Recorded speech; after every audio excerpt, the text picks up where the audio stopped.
복을 빌었느니라. 아멘.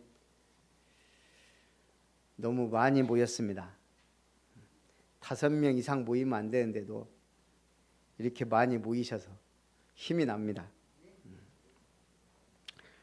오늘 우리는 어디에 거할 것이냐, 내가 어디에 있을 것이냐 중요합니다.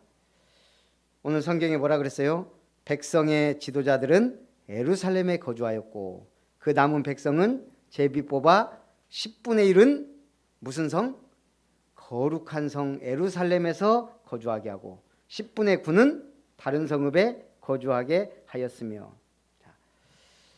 지금 포로에서 돌아왔는데 성전은 무너졌고 성벽은 헐어졌고 예루살렘은 회파돼 있고 집들은 다 엉망이고, 그러니까 이제 살아야 되는데 사람들이 예루살렘에 살기를 원하지 않아요. 왜요? 침략을 받았을 때 제일 타켓이 예루살렘이요, 북이스라엘은 사마리아예요.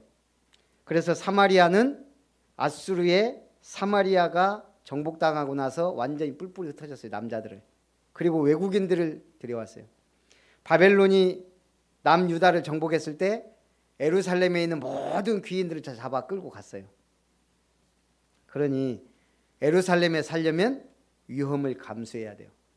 안 살려고 하니까 제비 뽑아서 10분의 1은 예루살렘에 살게 한 거예요. 10분의 9는 나머지 성읍으로 흩어져서 살게 하고. 그런데 예루살렘에 거주하기를 자원하는 자들이 있었다 그랬어요. 자원하는 자. 성전 이전하면서 부담을 느끼기도 하고 불신앙이 오기도 합니다. 그 모든 것을 이기는 자들이 새 성전에 거하게 되었습니다. 여러분 이기고 또 이기고 이기는 자 되시기 바랍니다. 이기는 사람이 차지하는 거예요. 믿음이 있는 사람이 정복하는 거예요. 제가 항상 얘기했죠. 저 옛날에 죽도록 충성하라 이 말씀도 내게 있었지만 저는 학교 다닐 때 뭐이고 백과사전이에요. 뭐예요? 그 사전 앞에 나폴레옹이 착 칼 들고 말 타고 거기 밑에 딱 써 있었다니까요. Conquer or you will be conquered. 너무 멋있는 거 이 말이. 그때부터 외워서 제 마음속에 정복하지 않는 자는 정복당한다. 너무 멋있잖아요. Conquer or you will be conquered. 우리가 불신자도요.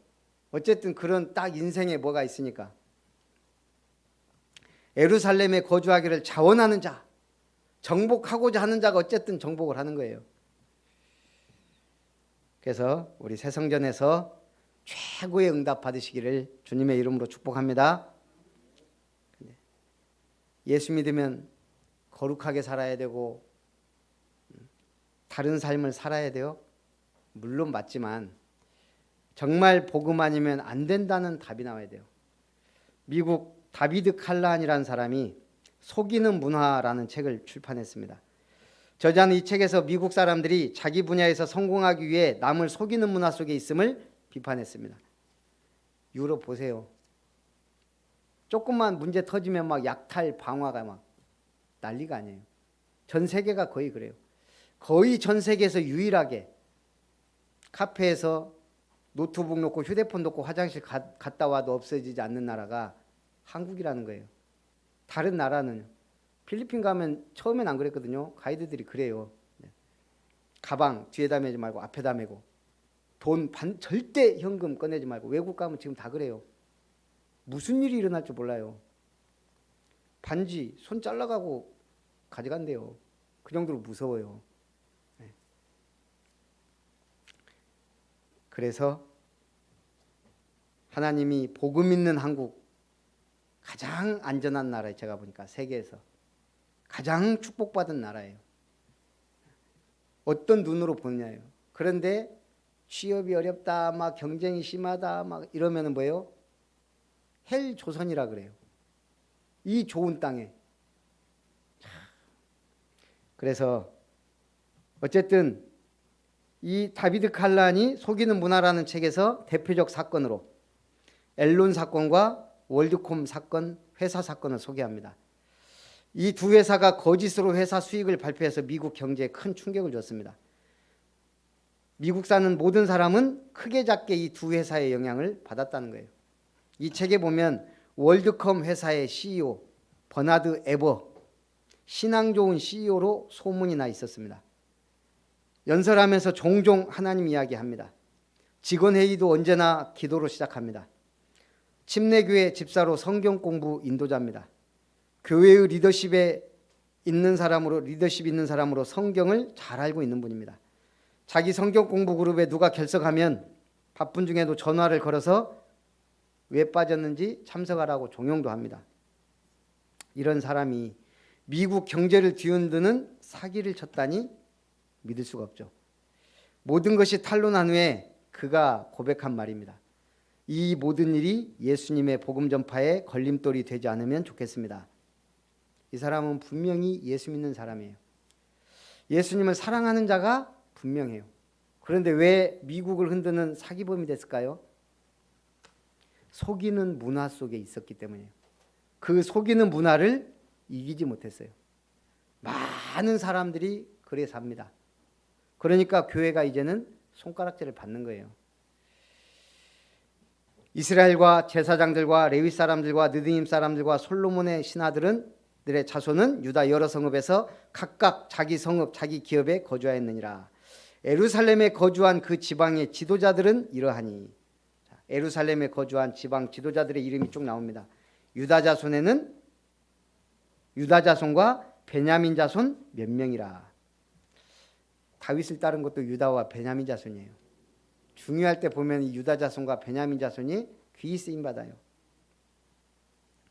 그러면서 10절에는 제사장 중에는 요아립의 아들 여다와와 야긴이며 11절에 하나님의 전을 맡은 자 스라야니, 12절 또 전에서 일하는 그들의 형제, 13절 그 형제 족장된 자, 14절 그들의 형제의 큰 용사들이니, 15절 레위 사람 중에는 스마야이니, 18절 거룩한 성의 레위 사람은 모두 284명이었느니라. 하나님은 예루살렘에 거주하기를 자원한 자들을 중요하게 보셨다는 얘기예요. 지금 위에서는 공구리 까는 소리가 들려요. 집사님이 이번 주 안으로 뭔가를 해야 되니까 지금 일하면 안 되냐. 일하십시오. 하나님의 일인데. 말씀 듣는 게 더 좋지만 마리아가 있으면 누구요? 그것도 있어야 돌아가는 거예요. 얼마나 감사합니까? 만약에 237 나라 우리가 놓고 기도하고 있잖아요. 세계 어느 나라가 우리하고 연합하기를 원하고 있어요. 어느 나라일까요? 우리하고 한마디로 통일은 아니지만 한국이란 나라와 동반자가 되고 싶다라고 정식 요청한 나라가 있다니까요. 저도 요즘 뉴스도 못 보고 거의 아침에 나왔다가 저녁 때 들어가고 하니까 뉴스도 잘 못 보고 하는데, 이 소식을 딱 들어보니까 이런 나라가 있었네.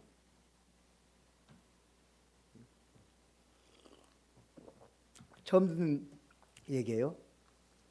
땅덩어리가 참 커요. 우리하고 만약 연합한다면 대한민국은 대단한 강국이 돼요. 자원도 많아요. 근데 왜 이런 나라가 우리나라하고 연합을 원할까요? 바로 중국의 머리 위에 있는 칭기스칸의 나라 몽골입니다. 한국 이마트가 지금 3개가 진출해 있고요. 한국의 CU 지금 이 몽골 사람들이요, 양고기만 먹다가 지금 삼겹살, 한국 음식이 그렇게 일일 일식하던 사람들이 지금 삼식하고 있대요. 한국화 되어가고 있대요, 이미. 그러면은 몽골하고 우리가 연합하면 어떻게 돼요? 영연방처럼 되는 거예요. 영국은 4개의 나라가 하나가 되어 있는 게 영연방이에요. 그럼 이제 우리는 그레이트 코리아가 되는 거예요. 그레이트 코리아 안에 사우스 코리아, 노스 코리아, 몽골이 있는 거예요. 경제는 통합되고 정치는 각자 하는 거예요. 그렇게 되면 지금 중국이 동북공장이다 그래서 고려도 뭐 지대 땅이다, 몽골도 지금 자꾸 이런 식으로 공격을 해요. 한국하고 몽골하고 연합이 된다면 대단한 시너지 효과가 나오겠죠. 저도 이 얘기 듣고 처음에는 그냥 했는데 그 나라가 원했다는 거예요. 그러면 가능해요. 미국도 원할 거예요. 중국만 싫어할 거예요, 아마. 한국하고 연합한다. 축복이에요. 세계 경제 10위. 하나님은 어떻게 역사할지 모른다는 얘기예요. 237 놓고 기도하니까 우리나라하고 연합해 주세요라는 나라도 생겼어요.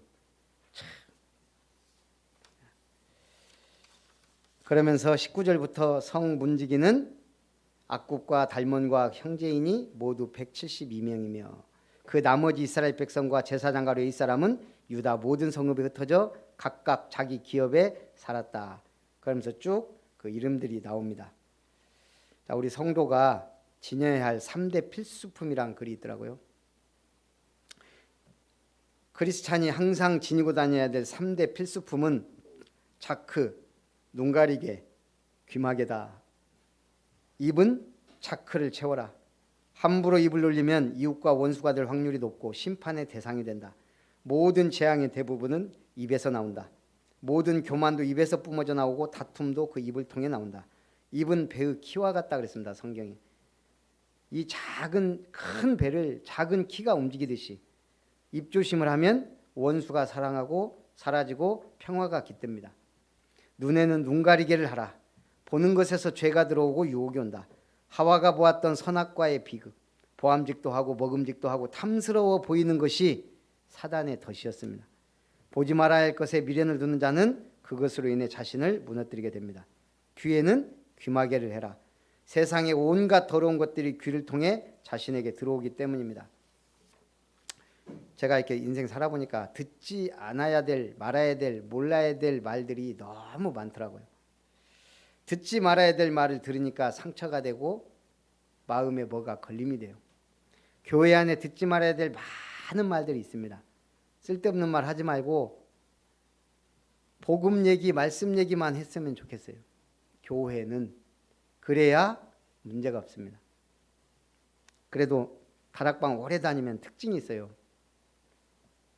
대놓고 불신앙을 못해요. 불신앙하면 본인도 알아. 불신앙하는 사람이 이 말 하면 안 된다는 거 알아요.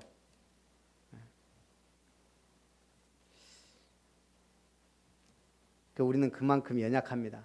알면서 불신앙하고 알면서 비판하고 알면서 우리는 자꾸 쓸데없는 말을 해요.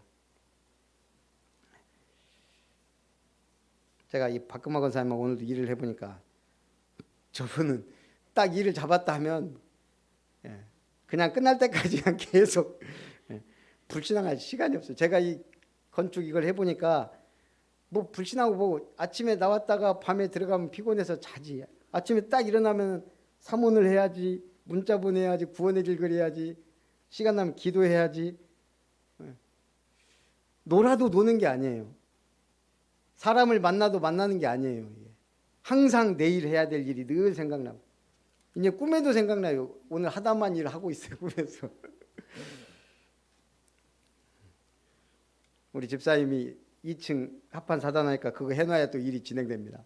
그러니까 오늘 아동심 안 되는데 또 집사님이 얘기해 놓으니까 김은석 집사님이 사명 갖고 지금 이번 주 안에 끝내려고 지금 하고 있어요. 보는 것, 듣는 것, 말하는 것을 항상 조심하면 세상 유혹에 넘어가지 않습니다. 큰 믿음은 자신을 다스려 주님의 말씀 앞에 무릎 꿇는 겁니다. 믿음으로 사는 게 뭐예요? 이렇게 어마어마한 CEO도 늘 하나님 얘기하고 성경 공부했던 CEO도 사기범이 됐잖아요. 믿는다는 것이 다 아닙니다. 뭐예요? 말씀이에요. 믿음으로 사는 자는 하나님을 먼저 생각합니다. 교회를 먼저 생각합니다. 순종을 생각합니다. 믿음은 약속을 믿는 것이며 약속은 믿음을 통해 이루어집니다. 그래서 믿음이 중요합니다. 사랑도 필요하고 봉사도 필요하지만 믿음이에요. 교회의 일꾼 되기를 바라고 동참하시기 바랍니다. 예배는 성도의 핵심 의무입니다. 핑계가 없습니다. 코로나 때문에 천국에서는 통할지 모르겠어요. 물론 조심해야 됩니다. 우리도 엊그저께 식사하는데 5명이더라고요. 그래서 한 명은 딴 테이블에서 먹으라 그랬어요. 왜? 지킬 건 지켜야 되니까. 자칫 잘못하면 우리도 문제지만 그 식당 사장은 벌금이 몇백이에요. 행정명령. 시청 그 직원들이 돌아다니더라고요. 그 행정 그거 갖고. 그래서 서로 조심하고 또 기도하면서. 그러나 거기에 너무 두려워할 필요도 없다 이 말이에요. 하나님의 말씀은 성취되고 이루어집니다. 말씀은 성도의 핵심 무기입니다. 기술자는 연장이 좋아야 돼요. 해보니까 참 연장의 중요성을 알게 됐어요. 각도기가 있으니까 어쨌든 제가 몰딩을 하잖아요. 제가 나름대로는 저도 이게 연장에 관심이 있어가지고 하나하나 나름대로 사놨거든요. 그런데 조금 좋은 것보다는 그냥 가격 대비 괜찮은 것들을 하나씩 샀어요. 이렇게 일을 하다 보니까 중요한 게 참 많아요. 벤치. 제가 벤치를 넣다가 잃어버리기도 숱하게 했다가 찾아서 또 쓰고 했다가 이제 이거 하나 뽑는데도 이게 잘 안 돼요. 저번에 김영찬 목사 와갖고 제 거 벤치를 한번 딱 써보더만 이걸 공부라고 던져버리더라고. 저는 요거 임팩도 제 것만 쓰니까 그냥 돌아가면 되는 줄 알았는데 김 목사 거 보니까요 작고 아담해요. 근데 파워가 있어요. 거기다가 저는 몰랐어요. 이렇게 빨간 거 자석 하나 달아놓으니까요 나사가 떨어지질 않아요. 탁 달라붙어요. 이거 괜찮네.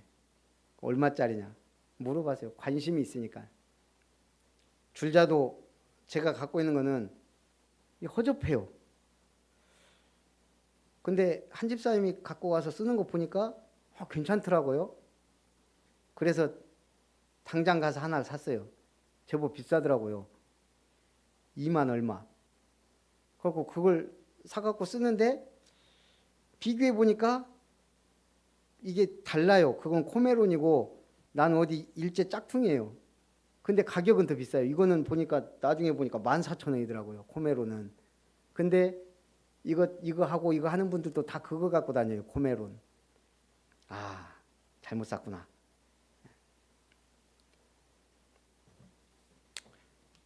그래서 기술자는 연장도 중요합니다. 더 중요한 건 뭐예요? 성실. 군인은 무기가 좋아야 합니다. 어쨌든 무기가 좋아야. 왜 우리나라가 그렇게 핵무기를 갖고 싶어요? 아무도 못 건들도록. 성도는 말씀이 좋아야 합니다. 말씀을 사모하고 말씀 붙잡고 말씀 묵상하고 되새김질하고. 제가 월요일 날은 창세기 1장 12장 1절 언약적 축복. 너는 내 본토 아비 집을 떠나라. 그게 중요한 게 아니에요. 내가 네게 보여줄 땅으로 가라. 하나님은 언약적 하나님이에요. 떠나라 하지 마라 그게 중요한 게 아니에요. 언약적 축복이 있어요. 내가 너를 통해 하겠다 하시는 그 말씀이 있단 말입니다. 언약적 축복. 그랬더니 그 뒤에 오는 건 다 따라오는 축복이에요. 기념비적, 근원적, 대표적, 불강력적 축복은 언약적 축복 가진 자에게 오는 축복이에요. 왜 지금까지 교회 다니면서 많은 응답 못 받고 힘들죠? 언약적 축복 놓치고 다른 걸 자꾸 찾았어요. 제 어린 시절이 그랬고 우리 어른 세대가 그랬어요. 이제 우리는 언약적 축복을 받았습니다. 뒤에 거는 조금만 노력하면 따라오는 거예요. 조금만 기도하고 조금만 은혜 받고 조금만 해도. 그리고 오늘은 창세기 12장 4절 5절 아브라함이 여호와의 말씀을 따라갔고. 중요해요. 말씀을 따라간 거예요. 5절에는 뭐라 그랬어요? 마침내 가나안 땅으로 가려고 마침내 가나안 땅에 들어갔더라. 말씀을 따라가면 무슨 응답이 온다고요? 마침내. 반드시 오는 응답, 마침내. 우리가 마침내 응답 받고 인생 마쳐야 되잖아요. 그 축복을 함께 누리기를 주님의 이름으로 축복합니다. 그리고 전도는 성도의 핵심 사명입니다. 전도는 잘하고 못하는 게 없어요. 하나님 손에 있는 거예요. 한때는 전도가 될 때도 있었어요. 다락방도 많이 할 때도 있었어요. 어떨 때는 전혀, 지금 코로나 때는 아예 하지도 못하고 지금. 그래서 이제 슬슬 사역을 시작하려고 하는데 어쨌든 다 때가 있고 그렇기도 하더라고요. 중요한 건 뭐예요? 전도 때문에 산다는 걸 잊으면 안 되고 놓치면 안 돼요. 우리가 이 축복 속에 있기를 주님의 이름으로 축복합니다. 살아계신 하나님, 거룩한 성에 거주하기를 원하는 자들을 백성들이 복을 빌고 하나님이 축복하신 것처럼 오늘 우리가 새 성전을 사모하고 또 함께 일하며 아름다운 성전을, 예배당을 가꾸어 나가고 또 교회 건물을 리모델링해 나갈 수 있도록 축복하신 것 감사합니다. 주님께서 이루시고 또 함께 언약 잡고 이 축복 누릴 자들을 불러주실 줄 믿습니다. 우리가 자원하는 심령으로 감사함으로 이 모든 일을 감당할 수 있도록 축복하옵소서. 주 예수님의 이름으로 기도합나이다. 아멘. 받으신 은혜를 생각하면서 찬송